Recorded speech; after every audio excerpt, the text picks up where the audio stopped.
What's up guys, Sonic Galaxy 55 here, and today I made a 3D printed Sonic Popsicle. Gumball.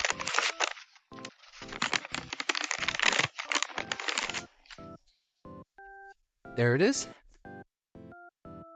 The only difference is that he has a blue nose instead of a black nose, because I was following what Blue Bunny did for Popsicle City.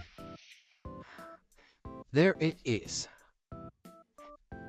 Hope I did a good job on this.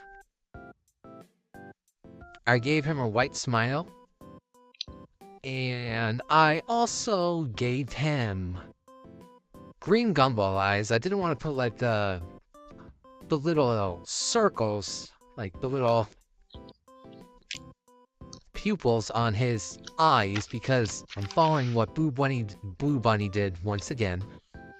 Yeah, and the wrapper's fake as well. It's just paper. Just printed it out and stapled it together. But yeah, please rate this out of 10 in the comments. And yeah, that's basically it. Now, the next one will be the Sonic Galaxy 55 Popsicle. Thanks for watching guys, and I'll see you next time.